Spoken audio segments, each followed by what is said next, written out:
الرحمن الرحيم يا أيها الذين آمنوا ادخلوا في السلم كافة ولا تتبعوا خطوات الشيطان إنه لكم عدو مبين. സ്നേഹനിധികളായ സഹോദര സഹോദരന്മാരെ, ലോക ജനതയിലെ രണ്ടാം സ്ഥാനം അലങ്കരിക്കുന്ന മുസ്ലിം സമുദായം 150 കോടിയോളം വരുന്ന മുസ്ലിങ്ങൾ ഒരു മാസം നീണ്ടുനിന്ന ഭക്തിപൂർണമായ വിശുദ്ധ റമദാനിന് ശേഷം പെരുന്നാൾ ആഘോഷിക്കുന്ന സന്തോഷ മുഹൂർത്തത്തിലാണ് ലോകം. ലോകത്ത് ജീവിക്കുന്ന 650 കോടി മനുഷ്യർക്കും എണ്ണമറ്റ ജീവജാലങ്ങൾക്കും ശാന്തിയും സമാധാനവും നേർന്നുകൊണ്ടാണ് മുസ്ലിം സമുദായം പെരുന്നാൾ ആഘോഷിക്കുന്നത്.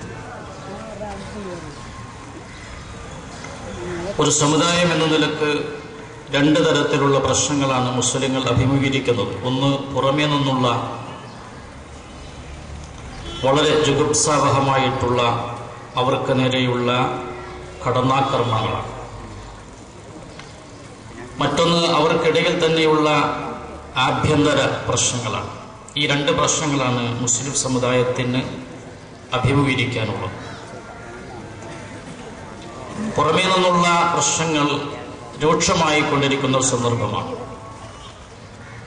ലോകത്തിൻ്റെ വിവിധ ഭാഗങ്ങളിൽ ശരിയായ പ്രതികൾ ആരെന്നറിയപ്പെടാതെ ചില കുറ്റകൃത്യങ്ങൾ നടക്കുന്നു. ജനാധിപത്യ രാജ്യമായ ഇന്ത്യയുടെ തലസ്ഥാനമായ ഡൽഹിയിലടക്കം ചില പടക്കങ്ങൾ പൊട്ടുന്നു, സ്ഫോടനങ്ങളുണ്ടാകും. ആ സ്ഫോടനങ്ങളുടെ ഉത്തരവാദിത്വം കൃത്യമായി നിർണയിക്കപ്പെട്ടിട്ടില്ലാത്ത ഒരു വിഭാഗം മുസ്ലിം സമൂഹത്തിന്റെ പേരിൽ ഏറ്റെടുക്കപ്പെടും. ഇത് ലോകത്തെമ്പാടുമുള്ള മുസ്ലിങ്ങളെ കരിവാരിത്തേക്കുവാനുള്ള ഹീനമായ ഒരു ശ്രമത്തിന്റെ ഭാഗമാണ്. ഇത് ഡൽഹിയിൽ മാത്രമല്ല, ലോകത്തിന്റെ വിവിധ ഭാഗങ്ങളിൽ നടന്നുകൊണ്ടിരിക്കുകയാണ്. ചില അനിഷ്ട സംഭവങ്ങൾ, സ്ഫോടനങ്ങൾ, ആത്മഹത്യാ സ്ഫോടുകൾ, നിഷ്കരുണമായ പ്രവർത്തനങ്ങൾ, വശീകരണ വിധ്വംസക പ്രവർത്തനങ്ങൾ. പക്ഷെ അതിന്റെ യഥാർത്ഥ കുറ്റവാളി ആരാണെന്ന് അറിയപ്പെടാനോ കണ്ടുപിടിക്കപ്പെടാനോ അർഹമായ വിധത്തിൽ അവരെ ശിക്ഷിക്കുവാനോ ഒരു രാഷ്ട്രത്തിലെയും ഭരണകൂടങ്ങളോ ജുഡീഷ്യറിയോ ശ്രമിക്കുന്നില്ല എന്നതാണ് ഏറ്റവും വലിയ പരമാർത്ഥം. ഡൽഹിയിൽ സ്ഫോടനം നടന്നപ്പോൾ ഇന്ത്യയിലെ പ്രമുഖമായ മുസ്ലിം സംഘടനകളെല്ലാം രാഷ്ട്രത്തോട് പറഞ്ഞത് അവരുടെ ആ പ്രതികളെ ശരിയായ വിധത്തിൽ കണ്ടുപിടിച്ച് മാതൃകാപരമായി, അവർ മുസ്ലിങ്ങളാണെങ്കിൽ മാതൃകാപരമായി ശിക്ഷിക്കണം എന്നായിരുന്നു.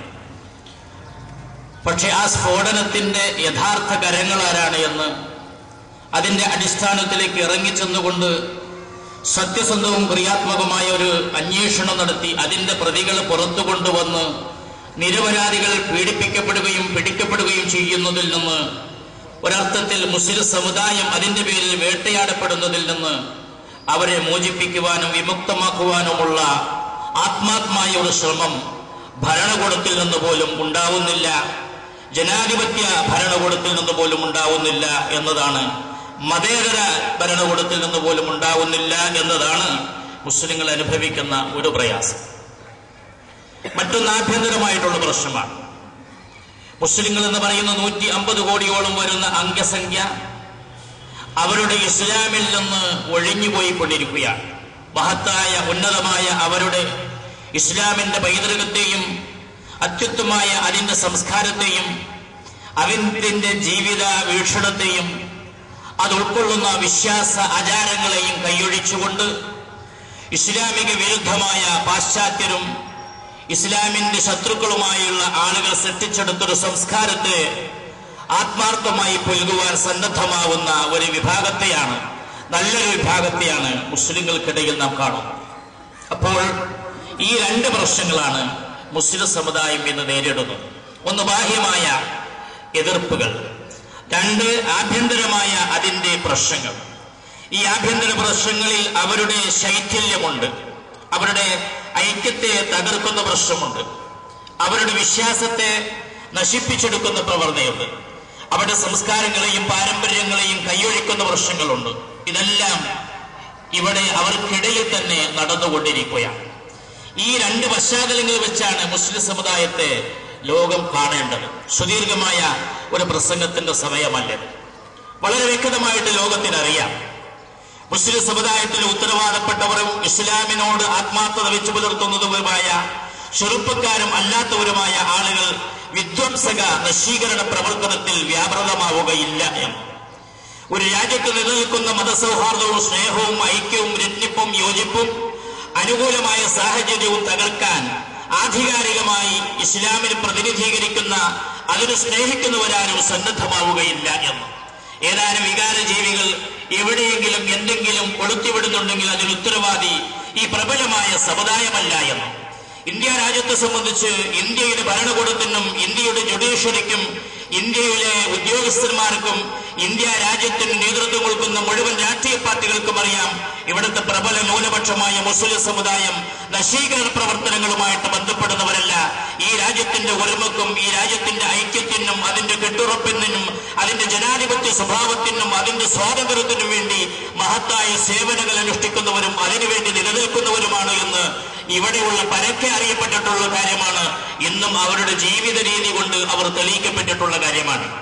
346 വർഷം അവരവരുടെ രക്ഷിതാവിനെ ആരാധിച്ചു വന്നിരുന്ന ബാബരി മസ്ജിദ് ഏതാനും തീവ്രവാദികളാൽ തകർക്കപ്പെട്ടപ്പോൾ അത് ഇന്ത്യയുടെ മൊത്തം കാര്യമല്ലെന്ന് മനസ്സിലാക്കി ഇന്ത്യ രാജ്യത്ത് അതിന്റെ പേരിൽ ഒരു രക്തച്ചൊരിച്ചിലുണ്ടാക്കാതെ അതിനുതര സാധാരണമായ ക്ഷമ കൈകൊണ്ടിട്ടുള്ള ഒരു സമുദായമാണ് മുസ്ലിം സമുദായം.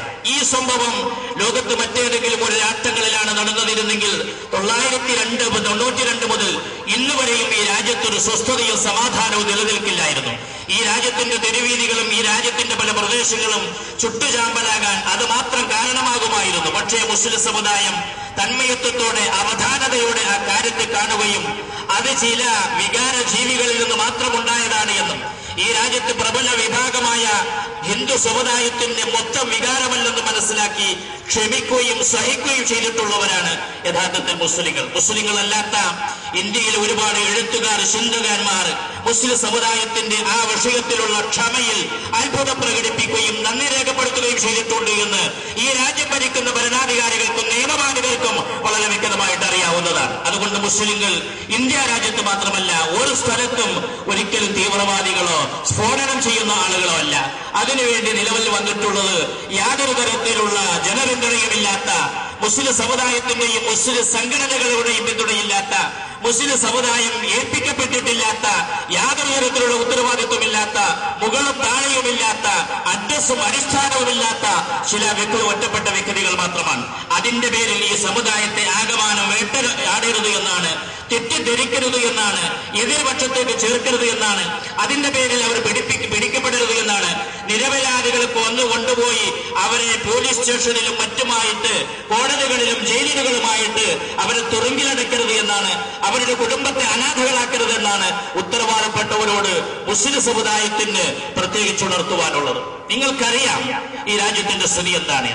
ആരാണ് ഇവിടെ സ്ഫോടനം നടത്തുന്നതിന്റെ യഥാർത്ഥ വക്താക്കൾ? അവരെ കണ്ടുപിടിക്കാൻ രാഷ്ട്രത്തിന് ഉത്തരവാദിത്വമുണ്ട്, ഈ രാജ്യത്തിന് ഉത്തരവാദിത്വമുണ്ട്. അവരെ കണ്ടുപിടിക്കാൻ മാത്രമുള്ള ഹെൽപ്പും അതിനാവശ്യമായ ബുദ്ധിയും യുക്തിയും ഇവിടുത്തെ പോലീസിനും ഇവിടുത്തെ രഹസ്യാന്വേഷകർക്കുമുണ്ട്. എന്നിട്ട് എന്തുകൊണ്ട് ചില സ്ഫോടനങ്ങളുടെ യഥാർത്ഥ പ്രതികൾ പിടിക്കപ്പെടുന്നില്ല? പാർലമെന്റ് മന്ദിരത്തിന്റെ യഥാർത്ഥ അക്രമികളെ പോലും കൃത്യമായി നിർവചിക്കപ്പെട്ടിട്ടില്ല. ഒരു വിഭാഗത്തിന്റെ പേരിൽ അതിന്റെ കുറ്റം ചുമതലപ്പെടുത്തുകയും ആ വിഭാഗത്തെ വേട്ടയാടപ്പെടുകയുമാണ് ഉണ്ടായിട്ടുള്ളത്. അതുകൊണ്ട് സത്യമായി ഞാൻ പറയുന്നു, ഈ സമുദായം അകാരണമായി വ്യക്തമായ കാരണങ്ങളില്ലാതെ നിരപരാധികളായ വിധത്തിൽ പീഡിപ്പിക്കപ്പെടുകയും അതേപോലെ തന്നെ പിടിക്കപ്പെടുകയും അതിന്റെ പേരിൽ ശിക്ഷിക്കപ്പെടുകയും എന്നോ ചെയ്തു വെച്ചിട്ടുള്ള ചില പ്ലാനുകളും പദ്ധതികളും ഈ സമുദായത്തിന്റെ മേൽ വെച്ചുകെട്ടുകയും ചെയ്യുന്നുണ്ട്. ഇത് ലോകാടിസ്ഥാനത്തിലുണ്ട് എന്ന് വിനീതമായ സന്ദർഭത്തിൽ ഞാൻ ഉണർത്തുകയാണ്.